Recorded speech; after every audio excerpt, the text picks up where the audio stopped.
नमस्कार दोस्तों, मैं रोहन शर्मा स्वागत करता हूं सभी का आपके अपने चैनल ज्योतिष एंड वास्तु में। कैसे हैं आप सभी? आज हम यहां पर बात करने वाले हैं एक बहुत ही ज्यादा इंपॉर्टेंट टॉपिक के बारे में।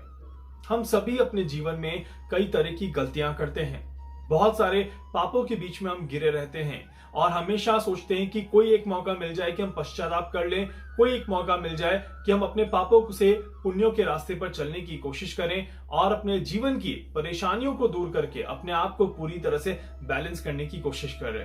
बट ऐसा मौका हमें बार बार या हर रोज नहीं मिल पाता।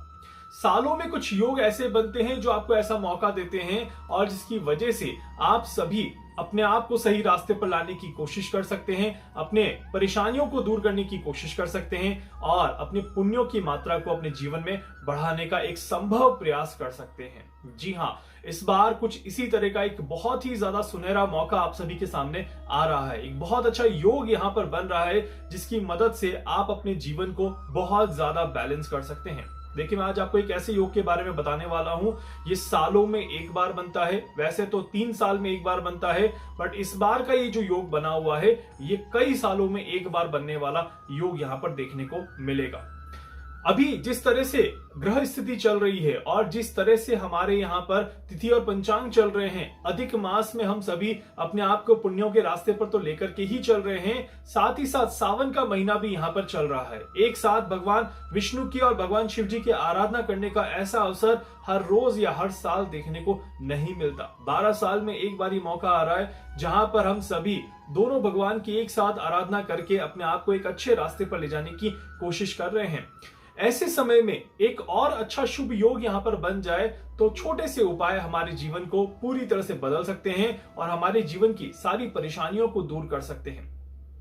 देखिए, अधिक मास में आई हुई एकादशी अपने आप में बहुत बड़ी और बहुत प्रभावी एकादशी होती है। कहा जाता है कि एकादशी का व्रत करने से काफी सारी परेशानियां दूर हो जाती हैं और अधिक मास में 2 एकादशी यहाँ पर हमेशा देखने को मिलती है। पहली एकादशी को पद्मिनी एकादशी कहा जाता है और दूसरी एकादशी को परम एकादशी कहा जाता है।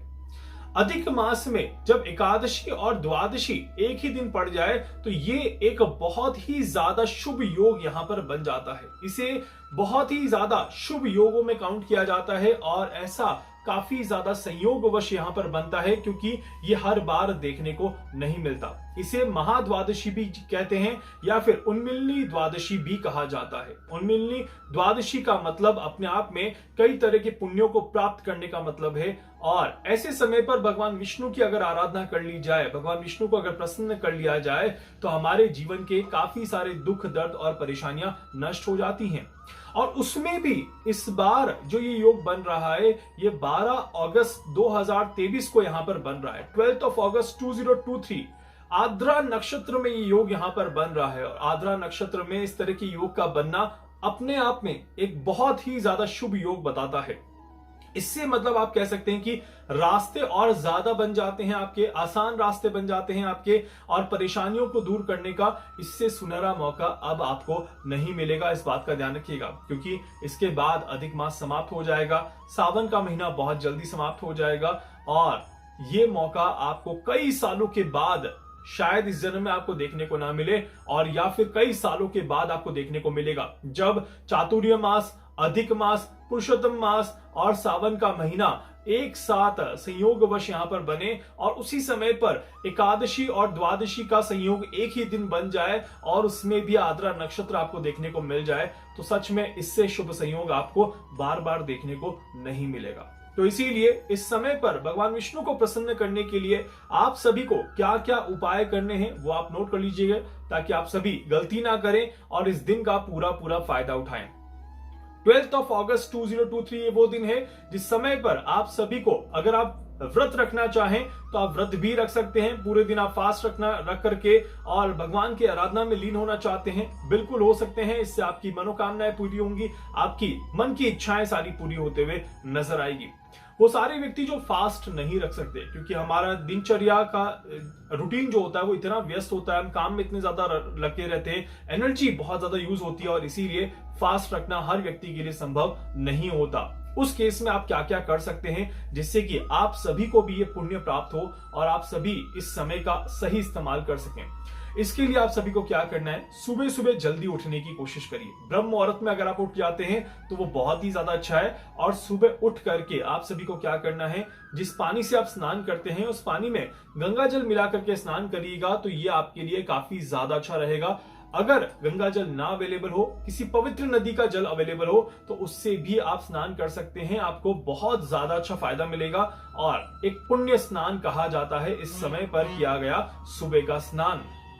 इसके बाद आप सभी को क्या करना है, पीले कलर के वस्त्र धारण करने हैं, मतलब कि आप पीले कलर के कपड़ों को पहन करके उसके बाद ओम नमो भगवते वासुदेवाय नमः इस मंत्र की आप मन ही मन जाप शुरू कर दीजिएगा। और इस मंत्र का जाप करते हुए अपने आप को भक्ति में लीन कर लीजिएगा और अपने घर के मंदिर में भगवान विष्णु की आराधना करते हुए एक घी का दिया जरूर प्रज्वलित करिएगा।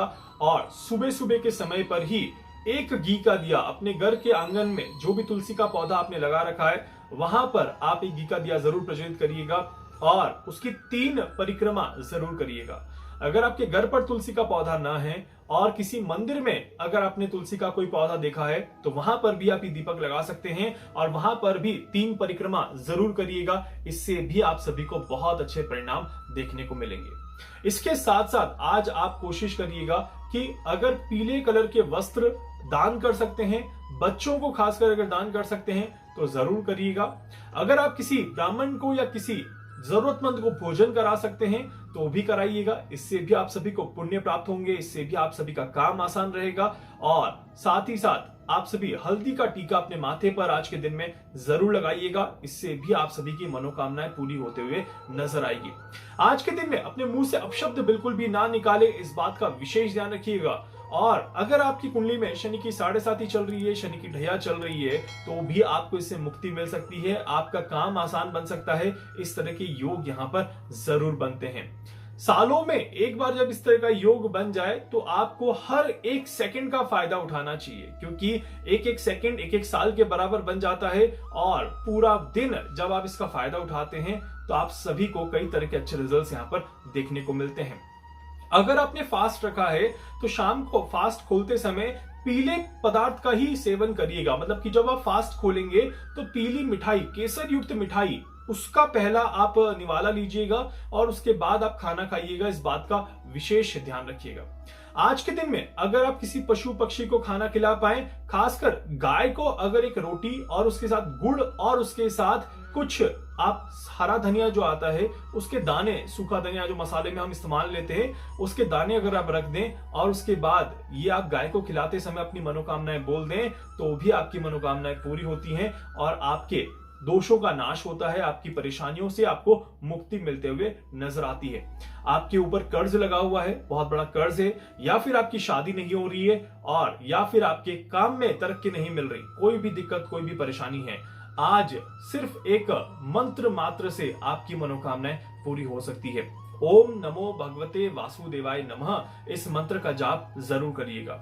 इसके अलावा आज के दिन में आप विष्णु सहस्त्र नाम का पाठ भी कर सकते हैं, ये भी आपके लिए अच्छा रहेगा। विष्णु सहस्त्र नाम का पाठ आप सुबह और शाम दोनों समय कर लें तो वो भी आपको अच्छा रिजल्ट देगा। अदरवाइज आप सिर्फ सुबह सुबह भी कर पाए और नहीं अगर कर पाते, सिर्फ सुन लीजिएगा, तो सुनने मात्र से भी आप सभी को इसके अच्छे परिणाम देखने को मिल जाएंगे। उम्मीद करता हूं कि आप इस दिन का पूरा फायदा उठाएंगे और इस शुभ संयोग का, दुर्लभ संयोग का पूरा फायदा उठा करके अपने जीवन की परेशानियों को दूर करने का हर संभव प्रयास जरूर करेंगे। वीडियो को लाइक कर दीजिएगा, चैनल को सब्सक्राइब कर दीजिएगा, बेल आइकन पे जरूर से क्लिक करिएगा। कुछ पूछना चाहते हैं, जानना चाहते हैं, अपने बारे में कुछ समझना चाहते हैं, आप मुझसे संपर्क कर सकते हैं। मैं पूरी कोशिश करूंगा आप सभी की हर संभव मदद यहां पर कर सकूं। धन्यवाद।